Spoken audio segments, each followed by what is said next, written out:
Hello everyone, my name is Annika Smith and welcome back to my ninth video of the Stat 231 series. In this one, I hope it'll be a quicker example. It's on chapter 2. I took this question directly from the Stat 231 Spring 2025 offering course notes because I am not at the mathematical maturity level to construct a fully valid probability density function, so I just decided to take one from there with credit, of course. And I also want to explain a little bit about the background from this, but I recommend talking to Eric on Piazza about it because he helped me understand this chapter, so I'm not able to do it justice like he is. But to get into it, I'll start with a little theory from chapter 2. And chapter 2 is all about the likelihood function and our maximum likelihood estimation. So to paint you like a kind of picture of what's going on here, in Stat 230, we were given something like, say, okay, here's a coin and it is fair. That means it has 50% chance of getting heads, 50% chance of getting tails, and then they'll give us some like probability, or like say there'll be 5 coins and they'll say, okay, well, there's 3 heads and then 2 tails. What's the probability of that happening? So you'd say, okay, like I know it's 0.5 for this, and you multiply it all together, and blah, blah, blah, use the binomial distribution maybe, and you could calculate this probability. But in Stat 231, we're just handed this data here. Okay, you flipped the coin 5 times, and you got 3 heads.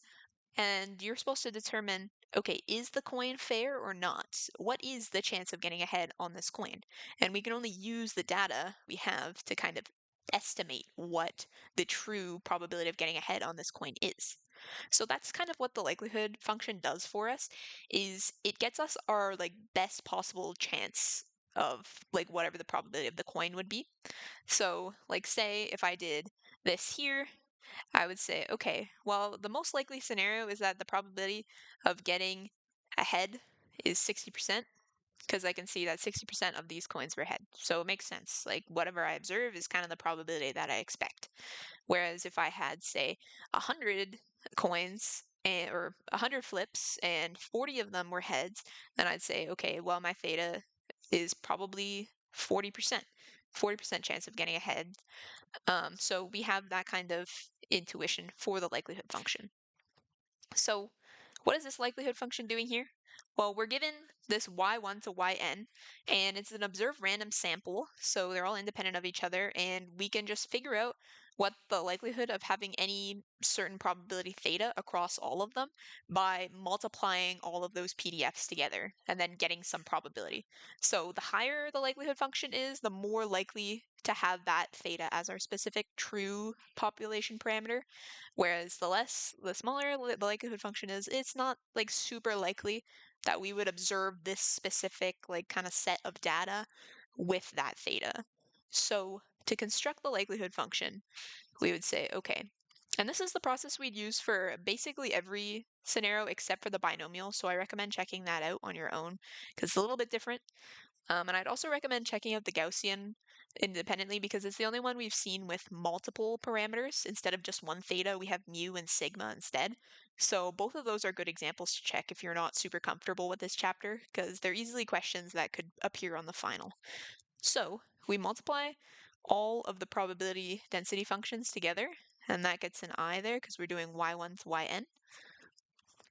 And then I can just insert the function that I have here, and that's going to be theta over y to the power of theta plus 1. Don't forget your index there. For y greater than or equal to 1 and theta greater than 1. So this is my likelihood function here, but it's not in its simplest form. So I can do a little bit of kind of mathematical manipulation here to get it into a nicer form. The first thing I want to observe is that this product here is multiplying theta n times, but this theta does not rely on the index of I. So essentially, we have this product of theta from I equals 1 to n, and then it just multiplies this guy n times, because there's no index here or anything, which just gives us theta to the power of n. So we can rewrite our function like this. No, I don't want to write that like that. Theta to the n over, just move this product to the denominator. And then, so this guy has brackets around it right now. Then I can go a little bit further with this. I can observe that, say, if I have a to the alpha times b to the alpha times c to the alpha, blah, blah, blah, which is kind of what this is. It's just a bunch of different numbers all to the power of theta plus 1. This is equivalent to me doing a times b times c all multiplied together to the power of alpha. So I can just kind of like factor out that exponent there. So I can do the same thing with this denominator here to give me this guy, and I'm just going to ignore writing the I to the 1, or I equals 1 to n. So I get that. And then this step I kind of missed when I was doing this the first time until I saw the solution. But there actually is one more step we can kind of do here, and that would be to kind of isolate or to split apart this exponent here. So we can just make this into this guy to the theta times this guy to the power of 1. So now we're almost done our likelihood function here. There's just one more step. But the thing we have to realize is, in general, likelihood functions are going to look like this, with this point here being our theta hat, the maximum likelihood estimate, because this is our probability over here. So we're just trying to find a theta that gives us the best chance of observing this. Whereas, if you notice, we only care about the actual maximum of this function. We don't quite care about what the value is if we're trying to maximize it. So say if I multiplied this whole thing by 2 and it just became like this. This is a really, it does not look like it has the same max there. If I do like that, you can see that it still maintains the same max, so multiplying by 2. Or if I just like divide by 2 and it just looks kind of like that, it still has the same maximum. So it doesn't really matter if we're just multiplying or dividing by some constant that doesn't like have anything to do with theta. So that all that to say, if you don't see a theta in one of your like product terms, you can cancel it out of the likelihood function. So what am I talking about? Well, I'm talking about this one. There's no theta in this thing here. So we can actually just kind of poof it away. It's magic, it's gone. So we're just left with this guy here. And you can just rewrite this as with a negative exponent instead, as it might be a little easier to look at. And this would be our final likelihood function in its like simplest form, essentially. So that gives us our likelihood function. And now our next thing we're asked to do is find the log likelihood function, which is pretty straightforward. We literally just take the log of the likelihood function. So I just want to save that in the corner there. So the log likelihood function is just the natural log of the likelihood function, which is the natural log of that guy we just calculated up there. And this is from I equals 1 to n, don't forget. And now I need to use some log laws to kind of simplify this a little bit more. So if I have the product of two things in a log, that's just equal to the sum of those things separately. So I can do that. And then if I have the exponent within the log, I can just bring that out to the front as a coefficient. Or I'll just, this will be a minus.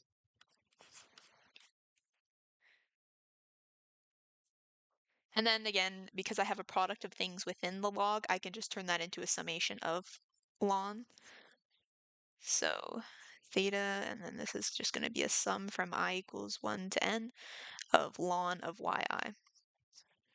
So this is my simplest form for my log likelihood function, and you just kind of have to figure out what looks like the simplest form to you, use all your log laws that you can, and kind of stop there. And the last thing we're asked to do for this part is to find the maximal likelihood estimate theta hat. So in order to do that, I use my tricks from Calculus 1. I take the first derivative of this log likelihood function, and then I set it equal to 0. Because we know if we do that, we're going to find by the first derivative test either a max or a min. And from that, we can use the second derivative test to figure out whether it's actually a max or a min, because we're looking for a max here. And I'm not quite sure if we'll actually be asked to use the second derivative test to like verify that we found a maximum, but I'll show you the steps to do that anyways, just in case it pops up somewhere. So to take the derivative of this guy, this isn't too strenuous, just Looks like, oh, wait, I'm jumping ahead of myself here. This is the second derivative test. Okay, let's just get rid of that. Oh, apologies. Taking the derivative of this thing here, so we just get n over theta minus the sum of I equals 1 to n of ln yi. So then we can set this guy equal to 0, and then I can just solve, so I'll move that guy over to the other side, like this, ln of yi, and then if I move this over to that side and move this guy over to that side, I get this ln of yi from I equals 1 to n of theta. And I stick a hat on this guy, and this here is my maximum likelihood estimate.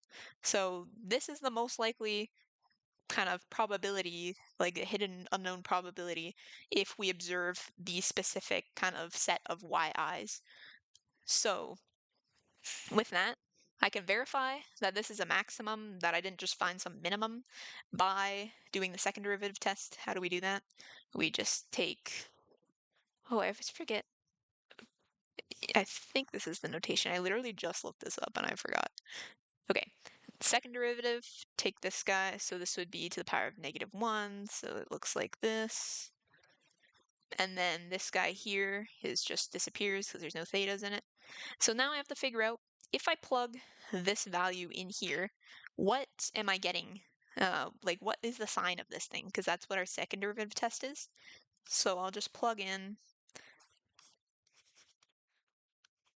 this guy here, and then do some simplifying. So I'll have my negative n on top, and then n squared on the bottom, and then this guy, it's like in the denominator, but it's going to be into a negative power, so this can just come to the top now. And then from here, I can do some a little bit more simplifying. So let's say negative this guy, ln of yi. I apologize for so messy. Okay, so this is the extent to which I want to get this guy to, because I can see what the sign is going to be here. And the sign of this thing, we have this thing that's squared, and for all real numbers, this guy is just going to be positive. And this n here is also going to be positive, because that's just the nature. We have y. We have n y's. Y equals 1 to n. So n is just going to be a positive number. It just doesn't make sense to have anything else. So we know that this guy is also positive. And then we just have this sneaky little negative in front here. So I know that this whole guy is going to be less than 0. And that's good, because by the second derivative test, since this guy is less than 0, we have a maximum.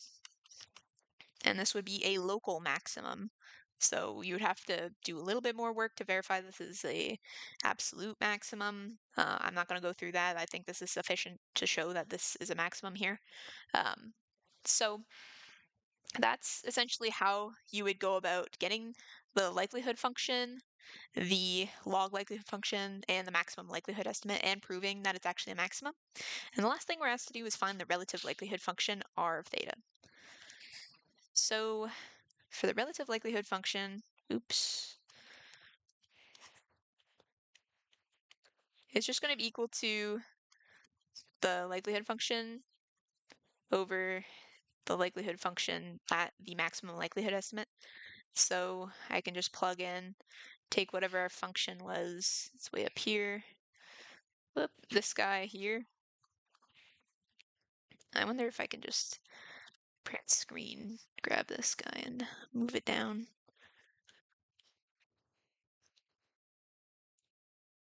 Okay, so bear with me a little bit here. That's our likelihood function there. And then I just stick it over this guy here, and I just need to add my hats to the bottom there. So bear with me while I do that. This guy gets a hat, this guy gets a hat, and we're dividing here. So this is my relative likelihood function, but again, I can do some simplification here. Like, notice that these two terms out front both are to the power of n, so I can just stick them in one thing here to the power of n. And then this guy here, because it has the same argument, if we have a to the negative b over a to the negative c. That's going to be equal to a to the c minus b. I encourage you to kind of think about that if that is not super intuitive to you.